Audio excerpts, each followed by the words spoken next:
আজ Tuesday August 20, 2024 বিকেল 4:50 আনুমানিক। 4:50 ঘটিকা। মনটা ভীষণ খারাপ ছিল, তাই একাকী গাড়িটা নিয়ে রওনা দিলাম সেলফ ড্রাইভ করে মেট্রো রেলের নিচে দিয়ে দিয়াবাড়ি যাওয়ার জন্য। দিয়াবাড়িতে এখনও অনেক বিল্ডিং, দালান কোঠা ডেভেলপ হয়নি, এখনও গ্রামগঞ্জের মতো ফাঁকা। দুই পাশে সারিবদ্ধ ন্যাচারাল ক্লাইমেটস, প্রচুর পরিমাণ ফুল গাছ ছিল।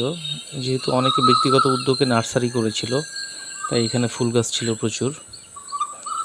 আমি মেট্রো রেলের নিচ দিয়ে পার হয়ে খালপাড় দিয়ে ওয়ার্ল্ড ইউনিভার্সিটির পাশ ঘেঁষে আমি যাচ্ছিলাম। মোটামুটি নীরবতার মধ্যে দিয়েই, তেমন কোনো লোকজন ছিল না। হঠাৎ দু একটা গাড়ি আর সামান্য কিছু পথচারী অনেকক্ষণ পরপর দেখা যাচ্ছিল। এর মধ্যে দিয়ে যাচ্ছিলাম। আকাশটা বেশ মেঘাচ্ছন্ন থাকার কারণে আজকে রৌদ্রের প্রকোপটা, অর্থাৎ সূর্যের তাপমাত্রাটা প্রচণ্ড কম ছিল। ওয়েদারটা অনেক ভালো ছিল, মোটামুটি ঘোরাঘুরির একটা পরিবেশ ছিল। কিন্তু কি আর করা, যেহেতু একাই ছিলাম, পায়ে সামান্য একটু ব্যথা পেয়েছিলাম। ব্যথা পাওয়ার কারণটা আসলে আমি বুঝতে পারতেছিলাম না। সম্ভবত তার আগের বেশ কয়েকদিন রাস্তাঘাটে অনেক হাঁটাহাঁটি করতে হয়েছিল।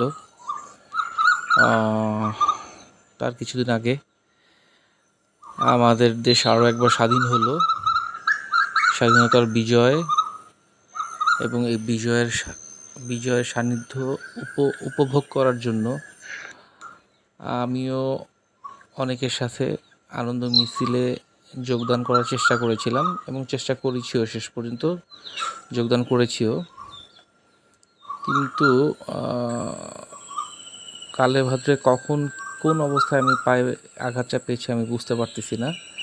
তার কিছুদিন পরেও আমি বেশ ভালোভাবেই হাঁটাচলা করছিলাম, কিন্তু কোথাও কোনো একটা পুরনো ব্যথা আমার পায়ের আঘাতটাকে আরও বেশি বাড়িয়ে দেয়। তো যাই হোক, একা একা ঘোরার মধ্যে শান্তি নেই, আনন্দ নেই। তবে একাকিত্বটাকে দূর করার জন্য প্রকৃতির যখন অনেক কাছে যাওয়া যায়, তখন নিচে গিয়ে অনেক বেশি বিচলতা থেকে রক্ষা করা যায়। প্রকৃতি, পাখি, গাছপালা, আকাশ, নদী, এই সব কিছু যখন কাছে চলে আসতে পারি, তখন মনটাকে একটু শান্ত মনে হয়। নদীর, প্রকৃতির, গাছের, পাখির ডাক, পাখির কোলাহল এবং আকাশের সুবিশাল বক্ষ, সব কিছুর মাঝে যখন আমি হারিয়ে যাই, তখন মনে হয় যে আমি এদের আলিঙ্গনে আমার সমস্ত দুঃখ কষ্ট ভুলে থাকতে পারি। এই জন্যই মাঝে মাঝে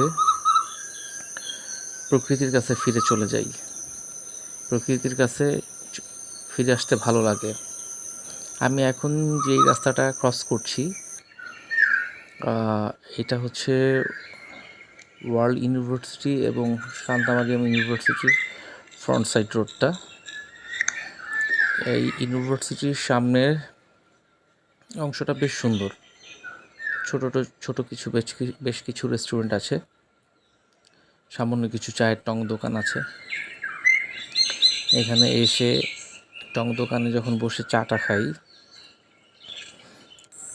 সাথে যখন যারা একটু সিগারেট প্রেমিক, চায়ের সাথে সিগারেট খায়, হাতের আঙুলের ফাঁকে যখন একটা ধোয়া ওরা সিগারেট জ্বলে, প্রত্যেক চুমুকে, চায়ের কাপের চুমুকে মুখে এবং ঠোঁটের ফাঁকে দিয়ে যে ধোঁয়াটা বের হয় সিগারেটের, অদ্ভুত অদ্ভুত ভালো লাগে।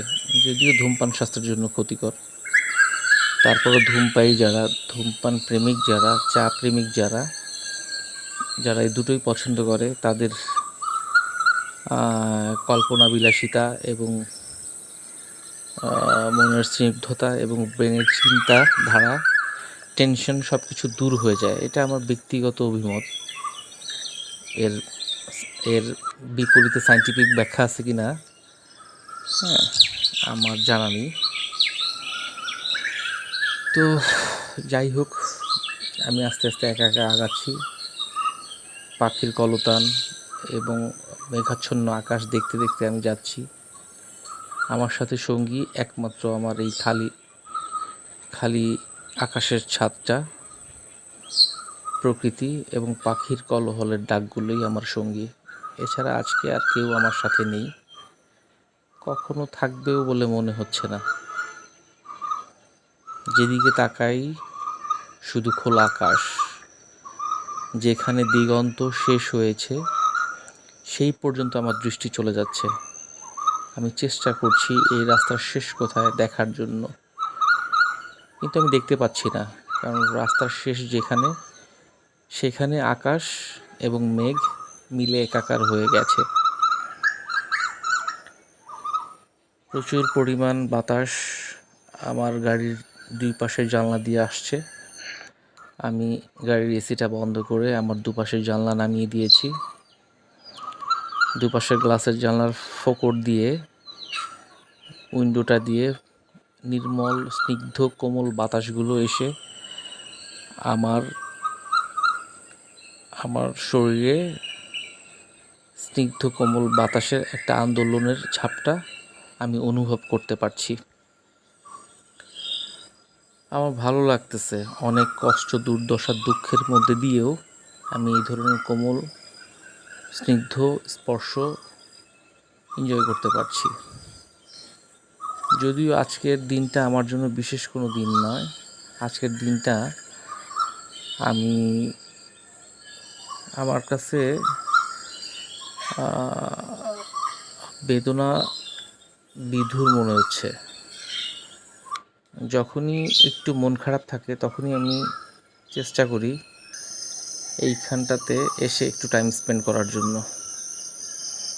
সব সময় আসার সুযোগ পাই না। আজকে মনে হলো আমার ডিউটির চাপ একটু কম, আমার কাজের চাপ একটু কম, সেহেতু আমি আমার এই ফ্রি টাইমটা একটু যদি এখানটাতে ঘুরে যেতে পারতাম, হয়তো বা মনটা একটু শান্ত হতো। যাদের জন্য, যেই পরিস্থিতির জন্য আমি আজকে একাকিত্ব জীবনযাপন করছি, তাদের প্রতি আমার কোনো অভিযোগ, কোনো দায়বদ্ধতা, কোনো কিছুই নেই।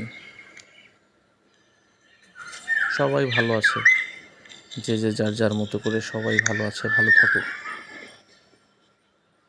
আমি আমার এই অবস্থানের পরিত্রাণের জন্য আমি কোনো অবলম্বন বেছে নিচ্ছি না, অবলম্বন বেছে দিবও না।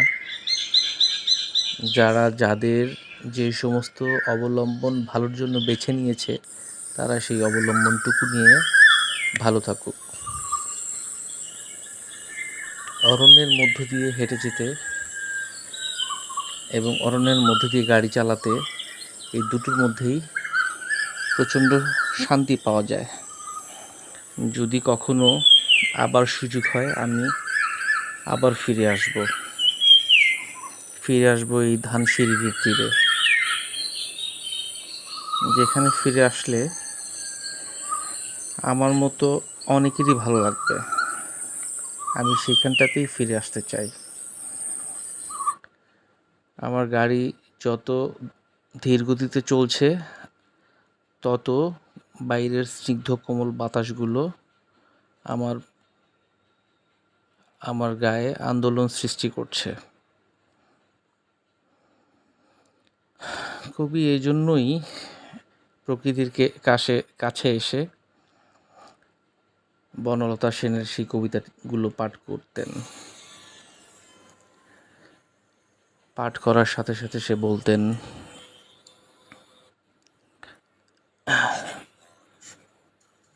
সেই শৃঙ্খল সমুদ্র থেকে নিশীথের অন্ধকারে মানব সাগরের অনেক ঘুরেছি আমি, বিম্বিসার সুখে ধূসর জগতে, সেদিনও ছিলাম আমি। আর দূর অন্ধকারে বিদর্ভ নগরী